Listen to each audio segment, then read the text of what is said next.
This as well. अच्छा जी, तो cost accounting में हमने अब तक सीख लिया है कि बेसिक टर्म नॉलेजेस कौन कौन सी हैं जो कि हम इस्तेमाल करते हैं। इसके अलावा कॉस्ट कॉन्सेप्ट्स और डिफरेंट बिहेवियर ऑफ कॉस्ट हमने देख लिया है। और जब हमने ये चीज़ें नोट कर ली हैं तो अब हम क्या करेंगे जी, ये लेक्चर नंबर 3 ने ये स्लाइड्स नंबर 3 है, लेकिन लेक्चर नंबर 2 ही है ये चल रहा। तो जी, अब concepts of let's start. What are the concepts of financial statements और टाइप्स ऑफ फाइनेंशियल स्टेटमेंट्स कौन सी हैं, और फाइनेंशियल स्टेटमेंट जो हमारा कॉस्टिंग डिपार्टमेंट है वो कौन कौन सी फाइनेंशियल स्टेटमेंट्स बनाता है। तो financial statements according to IASB framework, financial statements exhibit its users the financial position, financial performance, and cash inflow and outflow analysis of an entity.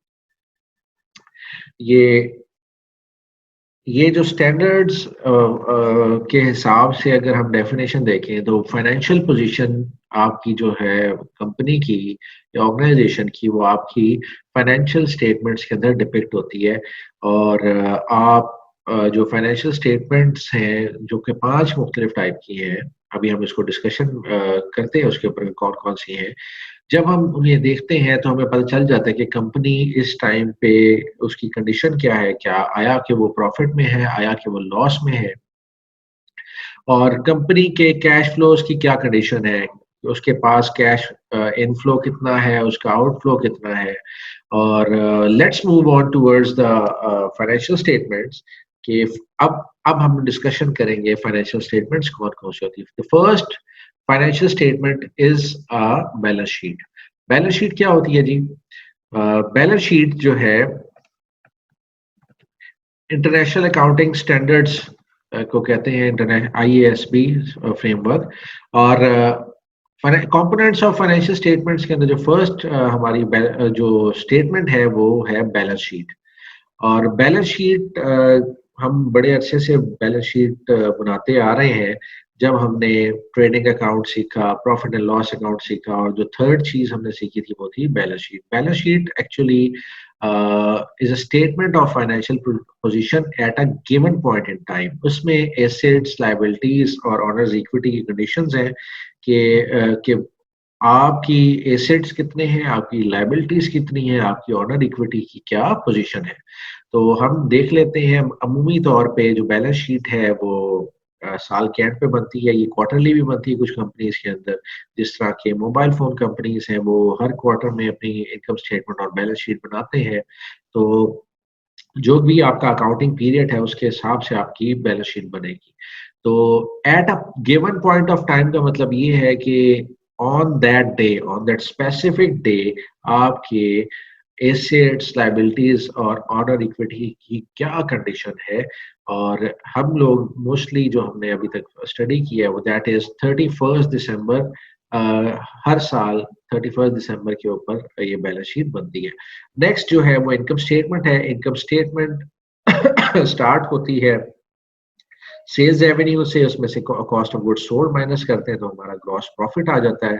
Gross profit में से other operating expenses, selling expenses, marketing expenses और मुख्तलिफ किस्म के जितने भी हमारे expenses हैं जो कि we can not directly trace back to the cost of the product, हम उसको मेंशन करते हैं। और हम जब तमाम के तमाम एक्सपेंसेस माइनस करते हैं then we get to know our net profit या नेट इनकम। हमें अपनी नेट इनकम पता चल जाती है कि ये कंपनी ने इस साल के अंदर प्रॉफिट कमाया है या इस साल में कंपनी को लॉस हुआ है।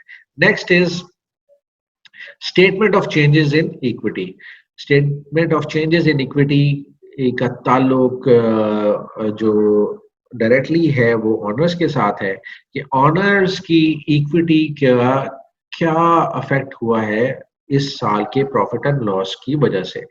हम लोग जब सिंपल एक सोल प्रोप्राइटर की जब फाइनल अकाउंट्स बनाते थे तो हम उसका प्रॉफिट को डायरेक्टली ऐड कर देते थे जाके ऑनर्स इक्विटी के अंदर या कैपिटल के अंदर। लेकिन जब कंपनीज की बनती हैं तो कंपनीज की जब इनकम स्टेटमेंट बनती है तो at the end of the income statement जितना भी प्रॉफिट हुआ होता है उसमें से शेयर होल्डर्स को डिविडेंड दिया जाता है। जब शेयर होल्डर्स को डिविडेंड दिया जाता है तो उसके बाद कुछ अमाउंट जो बढ़ जाती है that goes to retained earning. जो रिटेन्ड अर्निंग है वो इंक्लूड कर देते हैं हम लोग ऑनर्स इक्विटी के अंदर। तो that is a simple change कि ऑनर्स इक्विटी के अंदर और जब सिंगल सोल प्रोप्राइटर और कंपनीज की जब हम बैलेंस शीट्स बनाते हैं तो ऑनर इक्विटी किस तरीके से ट्रीटमेंट होती है, उसमें प्रॉफिट रिटेन अर्निंग के नाम से ऐड होता है और सोल प्रोप्राइटर में प्रॉफिट जो है वो प्रॉफिट के नाम से ऐड होता है। नेक्स्ट है जी cash flow statement. Cash flow statements बताता है कि आपको कैश इनफ्लो कितना हुआ है और कैश आउटफ्लो कितना है। और कैश इनफ्लो और आउटफ्लो का मतलब ये है कि आपको बैलेंस शीट में या इनकम स्टेटमेंट में जितना भी कैश नजर आ रहा होगा एक्चुअल कंडीशन कैश की वो नहीं होगी। सपोज अगर आपको 1 लाख रुपया कैश शो करवा रहा है तो इसका मतलब ये नहीं कि आपके पास 1 लाख रुपया है। 1 लाख में से शायद आपके पास कम हो सकते हैं या उसके ऊपर अंदर आपके पास ज्यादा पैसे हो सकते हैं। तो ये स्टेटमेंट ऑफ कैश फ्लोज हमें एक्चुअल कंडीशन दिखाता है कि असल में हमारे पास कंपनी के पास कैश कितना मौजूद है। नेक्स्ट है जी हमारे notes. Mostly these are meant these foot notes या नोट्स जिसे हम कहते हैं ये हमारी कंपनी की अकाउंटिंग पॉलिसीज को डिफाइन करते हैं। कुछ डिस्क्लोजर्स हैं और कैलकुलेशंस जो हमने की हैं या कोई फिगर हमने कहाँ से लेके आए हैं वो उनको डिपेंड करते हैं और ये हमारे जो ऑडिटर्स हैं ये उनके लिए बड़ी मददगार होती है। और नेक्स्ट है जी ये थी हमारी फाइनेंशियल स्टेटमेंट्स कौन कौन सी हैं। नेक्स्ट है जी forms of business entities. 3 different forms of business entities है। एक मैन्युफैक्चरिंग कंसर्न्स है। Manufacturing concerns are those concerns which manufacture their own product। वो raw material खरीदती हैं and they convert these raw materials into finished products by adding some value in it। Means के raw material को जब finish goods में में convert किया जाता है तो उसकी वैल्यू ऑब्वियसली बढ़ जाती है। इसके अलावा second type of businesses are trading concerns जो इधर का सामान उधर सेल करती हैं। मीन्स के शालमी से सामान लेके आके अगर मैं मॉडल टाउन में सेल करना चाहूँ तो I am a trading concern या ट्रेडिंग एंटिटी कहेंगे। इसके अलावा सेपरेटली सर्विसेज एंटिटीज हैं। सर्विसेज की एग्जांपल ये ले सकते हैं कि डॉक्टर्स हैं they are providing their services. इसके अलावा टीचर्स हैं लेक्चरर्स हैं we are only providing our services we are not selling anything which you can see और टच। हम लोग ऐसी चीज नहीं बेचते जिसकी टेंजिबल एग्जिस्टेंस है। We are providing our services. तो ये 3 डिफरेंट टाइप्स ऑफ बिजनेसेस हैं। इसके बाद कॉस्ट अकाउंटिंग के अंदर मोस्टली जो हम कॉस्टिंग करते हैं दीज आर ऑफ इन्वेंट्रीज। अब इन्वेंट्री की ट्रीटमेंट किस तरीके से की जाती है कॉस्ट अकाउंटिंग में और इन्वेंट्री को क्या मुकाम हासिल है जब हम ये लेक्चर ले लेंगे तो we will have an idea कि what we are going to do with it and what we are dealing with. तो इन्वेंट्री है it is the cost held in materials and supplies work in process and finished goods that will provide economic benefits in future। It is also known as stock। अच्छा जी इसको समझाने के लिए इस statement को समझाने के लिए मैं सिंपल सी एक आपको एग्जांपल देता हूँ कि एक फैक्ट्री है। एक फैक्ट्री के अंदर मैंने सपोज किया कि 1 साल से वो फैक्ट्री चल रही है और उस फैक्ट्री के अंदर हर डेली प्रोडक्शन होती है और डेली का सामान बिकता है। ठीक है तो अब क्या होता है कि अब नया मंथ स्टार्ट हुआ है तो मैंने अपने स्टॉक की कंडीशन चेक की तो मुझे पता चला कि मेरे पास रॉ मटेरियल की काफी ज्यादा सप्लाई है। और अगर मैं सपोज मैं आपको एग्जांपल देता हूँ एक टी शर्ट्स मैन्युफैक्चरिंग हम लोग करते हैं। तो टी शर्ट्स के लिए मैंने रॉ मटेरियल खरीदा हुआ है मैंने उसके लिए धागा खरीदा हुआ है मैंने बटन्स खरीदे हुए हैं मैंने कपड़ा खरीदा हुआ है। तो ये रॉ मटेरियल मेरे पास कोई मैंने 10 लाख रुपए का पिछले महीने खरीदा था, तो आज मेरे पास 5 लाख रुपए का, अगर मैंने चेक किया है तो मेरे पास रॉ मटेरियल 5 लाख रुपए का कंज्यूम हो चुका है, और 5 लाख का अनटच्ड पड़ा है, मैंने अभी तक उसके ऊपर काम नहीं किया, वो मेरे पास स्टॉक में पड़ा हुआ है। तो मेरे पास जो रॉ मटेरियल जिसके ऊपर अभी तक मैंने कोई काम शुरू नहीं किया, जिसको मैं इस कोई ऐसा काम शुरू नहीं किया जिससे मैं इस रॉ मटेरियल को फिनिश गुड्स या के एक फाइनल प्रोडक्ट के अंदर कन्वर्ट कर सकूं, तो ये इस मटेरियल को मैं कहूंगा अपना रॉ मटेरियल। ये रॉ मटेरियल मेरे पास स्टोर में पड़ा हुआ है। इसके बाद मैं अपनी वर्कशॉप में जाता हूँ, तो वर्कशॉप में देखता हूँ कि मेरी एक टीम में जो कि इसको कटिंग करती है, उसने काफी ज्यादा कपड़ा कट करके रखा हुआ है। उसने कट करके रखा हुआ है, और वो उस कपड़े की वर्थ में लगाता हूँ तो पता चलता है कि वो 2 लाख रुपए का कपड़ा जो है उन्होंने काट के रखा हुआ है, और नेक्स्ट डिपार्टमेंट के अंदर वो उसकी स्टिचिंग होती है और फाइनल प्रोडक्ट वो बना देते हैं।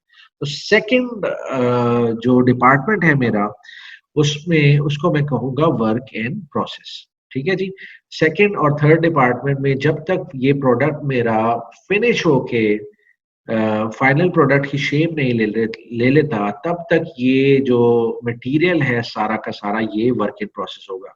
इसमें कुछ ऐसी शर्ट्स भी हो सकती हैं जिनकी सिर्फ कटिंग हुई हुई है, इसमें ऐसी शर्ट्स भी हुई हुई हैं जिसकी स्टिचिंग भी होगी लेकिन उनके कॉलर लगने वाले हैं या उनके स्लीव्स लगने वाली हैं। तो जब तक ये फिनिश गुड्स के अंदर कन्वर्ट नहीं होते, यानी कि एक कंप्लीट शर्ट मुझे प्रोड्यूस होके नहीं मिलती, देन तब तक ये मटेरियल जो है, ये मेरा raw material, that will be considered as work in process. तो दो तरह की इन्वेंट्रीज हो गई। एक मेरे पास रॉ मटेरियल की इन्वेंट्री है, एक वो इन्वेंट्री है जिसके ऊपर अभी काम हो रहा है, और इसके बाद एक और इन्वेंट्री आती है जो कि मैंने अभी उस वो काम कंप्लीट हो गया है और अब फिनिश्ड गुड्स बन चुके हैं। तो ये 3 डिफरेंट टाइप्स की इन्वेंट्रीज हैं। एक रॉ मटेरियल की इन्वेंट्री है जो कि कपड़े की सूरत में है, धागे की सूरत में है। उसके बाद नेक्स्ट जो वर्किंग प्रोसेस की इन्वेंट्री है वो आधी आधी शर्ट्स बनी हुई है, किसी का कॉलर नहीं लगा हुआ, किसी के स्टिचिंग नहीं हुई हुई, किसी की स्टिचिंग हुई हुई है तो उसका बाजू नहीं लगे हुए, उसके बटन नहीं लगे हुए। तो these are all included in work in process. और जो फिनिश गुड्स की इन्वेंट्री होगी वो ऐसी इन्वेंट्री है जो कि तमाम प्रोसेसेस से गुजरने के बाद एक फाइनल प्रोडक्ट की शेप ले लेती है। तो these 3 are considered as inventories. तो ये 3 डिफरेंट टाइप्स ऑफ इन्वेंट्रीज है। इस इन्वेंट्री की दूसरी फॉर्म अगर हम लेना लफ्ज इस्तेमाल करना चाहें तो इसको हम स्टॉक भी कहते हैं। इन्वेंट्री की कैलकुलेशन हमने सीखनी है आज के लेक्चर के अंदर कि इस इन्वेंट्री को हम किस तरीके से कैलकुलेट कर सकते हैं। खैर, लेट्स मूव ऑन फर्दर। तो इन्वेंट्री के अंदर हम देखते हैं कि 3 डिफरेंट टाइप्स ऑफ कंपनीज या कंसर्न्स के हिसाब से इन्वेंट्रीज इसकी क्या क्या हो सकती है। मैन्युफैक्चरिंग कंसर्न्स के अंदर ये जो सॉरी 3 टाइप्स की इन्वेंट्रीज है, मटेरियल की, रॉ मटेरियल की, वर्क इन प्रोसेस की और फिनिश गुड्स की। ये 3 इन्वेंट्रीज 3 टाइप्स की होती हैं। ट्रेडिंग कंसर्न्स के अंदर जो आप सामान खरीदते हैं, क्योंकि आप उसके ऊपर कोई काम नहीं करते, आपने सिर्फ सामान खरीद के रखना है और उसी को बेचना है, तो जो परचेज्ड गुड्स की इन्वेंट्री होगी वो आपकी सिर्फ इन्वेंट्री कंसीडर होगी। और सर्विसेज के अंदर आप जो अपना काम सर अंजाम दे रहे होते हैं, that is considered as work in process inventory. तो ये थी 3 types of different concerns, 3 different types of concerns, और उनके हिसाब से इन्वेंट्री की क्या कंडीशन आती है। Now we are going to have a complete view on how to calculate the value of these inventories. अच्छा जी, हमने आप लोगों ने पहले इनकम स्टेटमेंट भी बनाई होगी, आपने बैलेंस शीट भी बनाई होगी। तो इनकम स्टेटमेंट का एक बड़ा ही इम्पोर्टेंट जुज है cost of goods sold. Cost of goods sold पहले हमें बता दी जाती थी कि सिंपल जब हम अकाउंटिंग पढ़ते थे तो हमें कॉस्ट ऑफ गुड्स निकाल के दे देते थे कि भाई ये इतनी कॉस्ट ऑफ गुड्स है। अब राइट नाउ हम उसको डिटेल से पढ़ेंगे और हम देखते हैं कि कॉस्ट ऑफ गुड्स सोल्ड असल में जब हमारे पास 3 टाइप्स की डिफरेंट इन्वेंटरीज होती हैं तो उसको हम कैलकुलेट कैसे किया जा सकता है। तो ये लाजमी आपने मद्देनजर रखना है और इसको लाजमी सोचना है कि हमारे पास 3 डिफरेंट टाइप्स की इन्वेंटरीज है, क्योंकि these inventories are very important और इसी की हमने कैलकुलेशंस करनी है। तो लेट्स गो फर्दर। और अब हमारे पास cost of goods sold statement हम बनाएंगे। Cost of goods sold statement as itself इतनी कोई मुश्किल चीज नहीं है। इसमें सबसे पहले हमने एंटिटी का नाम लिखना है कि किस कंपनी के लिए हम लोगों ने कॉस्टिंग करनी है, cost of goods sold statement बनानी है। नेक्स्ट हमने स्टेटमेंट का नाम लिखा cost of goods sold statement, और उसके बाद हमने जिस साल की हम कॉस्ट ऑफ गुड्स सोल्ड बना रहे हैं हमने उस साल का मेंशन कर दिया कि ये इस साल की हम लोग कॉस्ट ऑफ गुड्स सोल्ड बना रहे हैं।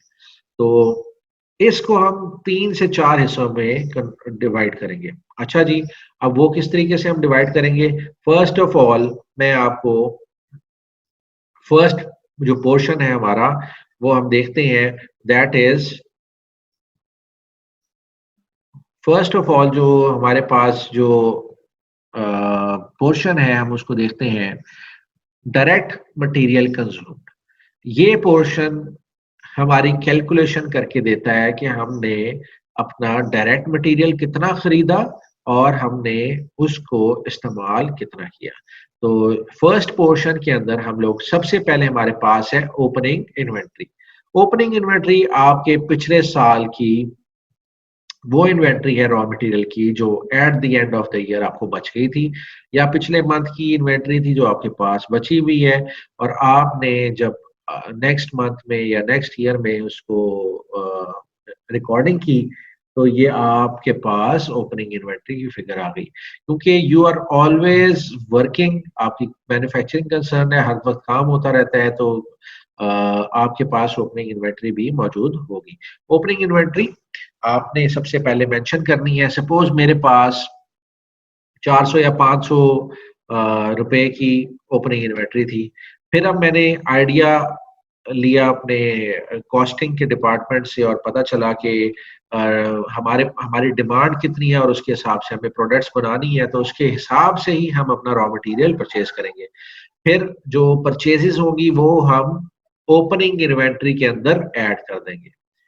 अब ऑब्वियसली अब मैं आपको एक एग्जांपल देता हूँ कि मेरे पास एक स्टोर है, मेरे पास पहले 500 रुपए का सामान पड़ा था और अब मैंने उसके अंदर 10,000 रुपए का सामान खरीद के और डाल दिया है। तो अब मेरे पास टोटल सामान कितना हो जाएगा? मेरे पास 10,500 रुपए का सामान मौजूद है जो कि मैं इस्तेमाल कर सकता हूँ। किस लिए? कि उससे मैं अपनी प्रोडक्ट्स बनाऊं। ठीक है जी। तो ये क्या है? ये रॉ मटेरियल मेरे लिए अवेलेबल है फॉर यूज कि मैं इसको इस्तेमाल करूं और अपनी फिनिश्ड गुड्स बनाऊं। ठीक है जी, ये डायरेक्ट मटेरियल था मेरा। अब साल के एंड के ऊपर मैं फिर अपने स्टोर में जाऊंगा और देखूंगा मेरे पास सामान कितना पड़ा हुआ है। तो पता चला मेरे पास 200 रुपए का सामान मौजूद था। अब मैं क्या करूंगा? अब मैंने क्या करना है? मैंने ये करना है कि मैंने आइडिया लगाना है कि मैंने इस साल में कितना रॉ मटेरियल इस्तेमाल कर लिया। अगर यहाँ पे मैं फिगर्स लिखता हूँ, सपोज यहाँ पे 500 थी, 500 था और नीचे मैंने 10,000 का मटेरियल खरीदा था, तो टोटल मेरे पास 10,500 का सामान था, 500 का सामान था। और जब मैंने क्लोज किया तो मेरे पास सिर्फ 200 का सामान पड़ा था। तो इसका मतलब ये है कि 10,300 का सामान मैंने इस्तेमाल कर लिया पूरे साल के अंदर। ये वो सामान है जो कि या तो अब वर्क इन प्रोसेस में है या फिनिश गुड्स प्रोडक्ट बन के सेल हो चुका है या फिनिश गुड्स के अंदर पड़ा। खैर, अब इस सामान के अंदर क्योंकि मैं cost of goods sold statement बना रहा हूं, मैंने अपने आइडियाज जो है देखना है कि मेरी कॉस्ट कहाँ कहाँ पे इनकर हुई है। नेक्स्ट अब मैं क्या करूंगा? I will add direct labour. Direct labour suppose मैंने सपोज मैंने डायरेक्ट लेबर लगाई थी इस पूरी प्रोडक्शन के इसको कन्वर्ट करने में, पूरे अपने प्रोडक्शन प्रोसेस के अंदर मैंने जो डायरेक्ट लेबर लगाई वो 10,000 थी। तो इन दोनों को जब मैं ऐड करूंगा तो मेरी प्राइम कॉस्ट निकल के आ जाएगी। प्राइम कॉस्ट मेरी कितनी है? 20,300। तो 20,300 जो है वो हमारी प्राइम कॉस्ट है। और फर्स्ट लेक्चर को अगर याद करें, direct material plus direct labour is equal to हमारी प्राइम कॉस्ट। प्राइम कॉस्ट के बाद मैंने फैक्ट्री ओवरहेड लगाना है कि जो इसको मैन्युफैक्चरिंग करते हुए जो मेरी एक्सपेंसेस हुए हैं, सपोज वो 5,000 के हुए हैं, तो मैंने 5,000 इसमें ऐड किया तो टोटल फैक्ट्री कॉस्ट मेरी आ जाएगी 25,300। तो ये मेरी टोटल फैक्ट्री कॉस्ट थी कि टोटल फैक्ट्री के अंदर जो मैंने रॉ मटेरियल कंज्यूम किया और लेबर लगाई और फैक्ट्री ओवरहेड जो टोटल इसके अंदर ऐड हो रहा है, ये मेरा टोटल फैक्ट्री कॉस्ट निकाल के कैलकुलेट करके दे देगा। अब ये टोटल फैक्ट्री कॉस्ट के बाद जो हमारी ओपनिंग, ये जो वर्क इन प्रोसेस और क्या कहते हैं फिनिश गुड्स के अंदर हम लोगों को अपनी दोबारा जो लेबर एलोकेट की हुई है, जो काम कर रही है, या फैक्ट्री की कॉस्ट है, हमें दोबारा शामिल करने की जरूरत नहीं है। ये एक दफा ही हम लोग डायरेक्ट लेबर और फैक्ट्री ओवरहेड इसमें ऐड कर देते हैं। अच्छा जी, ये मेरे पास एक टोटल फैक्ट्री कॉस्ट आ गई। इसके बाद मैं क्या करूंगा? मैं देखूंगा कि लास्ट ईयर की क्लोजिंग फिनिश गुड्स इन्वेंट्री या इस साल की opening finished opening work in process की इन्वेंट्री कितनी थी। तो पता चलता है जनाब वो वर्क इन प्रोसेस की इन्वेंट्री मेरी 2,000 थी, वो मैंने इसमें ऐड करनी है। तो मेरे पास निकल के आ जाएगी, क्या आ जाएगी? 27,300। अब 27,300 में से मैं निकाल दूंगा मेरे फिनिश गुड्स के, मैंने क्लोजिंग, सॉरी फिनिश गुड्स का मैं बार बार नाम ले रहा हूँ, क्लोजिंग वर्क इन प्रोसेस की इन्वेंट्री मेरी कितनी है। मैं उसको सपोज वो 5,000 थी, मैंने उसको माइनस कर देना है, तो मेरे पास total cost of goods manufactured निकल आएगा जो कि 22,300 के करीब है। ये तमाम फिगर्स मैं सिर्फ सपोज कर रहा हूँ। और इसको जब हम सवाल करेंगे तो अल्टीमेटली हम तमाम की तमाम चीजें ये इस्तेमाल करेंगे। और जब हम इसको इस्तेमाल करेंगे तो हमें पता चल जाएगा कि कौन सी वैल्यूज कहाँ पर हमने पुट करनी है। खैर, कॉस्ट ऑफ गुड्स मैन्युफैक्चर्ड आ जाएगा कि हमने इतना सामान बनाया है। क्या होता, क्या ये किस तरीके से निकला? हमें हमें टोटल फैक्ट्री कॉस्ट पता थी, हमने ओपनिंग वर्क इन प्रोसेस देखा कि वर्क इन प्रोसेस के अंदर कितना सामान था। तो जब हमने उसको ऐड कर दिया तो हमारे पास टोटल कॉस्ट आ गई उस सामान की जो कि मैन्युफैक्चर होगा। ठीक है, उसमें से हमने वो सामान निकाल दिया जो कि वर्क इन अभी भी प्रोसेस के अंदर है। तो इसका मतलब ये है कि हमारे पास वो चीज या वो अमाउंट आ गई है कि इतने का सामान हम मैन्युफैक्चर कर चुके हैं। कॉस्ट ऑफ गुड्स मैन्युफैक्चर्ड की अमाउंट हमारे पास निकल के आ गई जो कि 22,300 की है। इसमें से हम ओपनिंग फिनिश गुड्स इन्वेंट्री को लेस करेंगे। जब ओपनिंग फिनिश गुड्स इन्वेंट्री को हम लेस कर देंगे तो हमारे पास निकल के आएगा cost of goods to be sold, कि ये वो उस सामान की कॉस्ट है जो कि हम सेल कर रहे हैं। उसमें से जब हम लेस करेंगे क्लोजिंग फिनिश्ड गुड्स तो हमारे पास ऑब्वियसली जो कि सामान हम बेच चुके होंगे उसकी कॉस्ट निकल के आ जाएगी। तो कॉस्ट ऑफ गुड्स सोल्ड जो है हमें निकल के यहाँ पे आएगी। और मैंने आपको कहा था इसके 4 पोर्शंस हैं। तो first portion consist of direct material, opening plus purchases less closing. ठीक है जी। सेकंड पोर्शन जो है हम लोगों ने उसमें ऐड है डायरेक्ट लेबर और उसके अंदर हम ऐड करेंगे फैक्ट्री ओवरहेड। ये 2 पोर्शन है, 2 पार्ट्स हो गए। इसके बाद वर्क इन प्रोसेस की जो है इन्वेंट्री ओपनिंग ऐड करेंगे और क्लोजिंग को लेस करेंगे, ये थर्ड पोर्शन हो गया। और आखिर में हम लोग ओपनिंग फिनिश गुड्स को ऐड करेंगे और क्लोजिंग फिनिश्ड गुड्स की इन्वेंट्री को हम लेस करेंगे। तो तमाम की तमाम जो पार्ट्स हैं इसमें 3 पार्ट्स तो हम लोग पहले पढ़ चुके हैं। और फर्स्ट पार्ट जो है, सेकंड पार्ट जो है हम लोग लेक्चर नंबर 1 में देख चुके हैं कि डायरेक्ट मटेरियल और डायरेक्ट लेबर को ऐड करें तो प्राइम कॉस्ट बनती है। प्राइम कॉस्ट में अगर फैक्ट्री ओवरहेड ऐड करें तो हमारी टोटल फैक्ट्री कॉस्ट बन जाती है। तो फैक्ट्री के अंदर क्या होता है जी, आप कन्वर्ट करते हैं रॉ मटेरियल को फिनिश गुड्स के अंदर। Raw material, work in process और फिनिश गुड्स, इसके अंदर इन तीनों के अंदर सेम स्टेप्स इंक्लूडेड हैं। सबसे पहले आप ओपनिंग इन्वेंट्री लेंगे, ओपनिंग इन्वेंट्री के अंदर ऐड करते हैं, रॉ मटेरियल के अंदर आप ऐड करते हैं परचेजेस को, क्योंकि आप वर्क इन प्रोसेस के अंदर ऐड नहीं कर सकते, क्योंकि आप कुछ चीज मैन्युफैक्चर खुद कर रहे हैं। तो आपका जो भी तमाम मटेरियल है वो डायरेक्ट मटेरियल से शिफ्ट होकर वर्क इन प्रोसेस में आ रहा है, रॉ मटेरियल से, रॉ मटेरियल से शिफ्ट होके वर्क इन प्रोसेस में आ रहा है और वर्क इन प्रोसेस से शिफ्ट होके फिनिश गुड्स में जा रहा है। तो आप बार बार परचेजेस को ऐड नहीं कर सकते। तो आपकी जो परचेजेस होंगी वो सिर्फ एक दफा होंगी और वो रॉ मटेरियल की होंगी। तो आपने ओपनिंग में ऐड करनी है परचेजेस और लेस करनी है closing inventory. Work in process में ओपनिंग ऐड होगा और क्लोजिंग लेस होगा। फिनिश गुड्स इन्वेंट्री में ओपनिंग ऐड होगी और फिनिश्ड गुड्स की क्लोजिंग इन्वेंट्री लेस होगी। तो ये थी जी तमाम ट्रीटमेंट, और ये इस तरीके से हम बनाएंगे अपनी cost of goods sold statement. और इसके बाद 6 एलिमेंट्स हैं जी कॉस्ट के। मटेरियल एंड सप्लाईज आती हैं, लेबर आता है, फैक्ट्री ओवरहेड है, material and supplies, work in process और फिनिश्ड गुड्स। खैर ये तो सिंपली 6 की टर्म्स थी। और ये था जी आज का आपका बेसिकली लेक्चर जो मैं आपको देना चाह रहा था। और इसके अंदर ये छोटी छोटी सी तमाम कैलकुलेशंस की हुई है। मटेरियल कंज्यूम्ड है, डायरेक्ट मटेरियल ओपनिंग इन्वेंट्री, जो मैं आपको एग्जांपल में साथ साथ फिगर्स दे रहा था, वो यहाँ पे कुछ फिगर्स डाल के तो ये इसको सॉल्व किया गया है। तो मेरे से सवाल भी हुआ था कि फिगर्स कहाँ है, तो फिगर्स आप जब ये इसकी डिटेल में जाएंगे तो आपको ये फिगर्स नजर आ जाएंगी।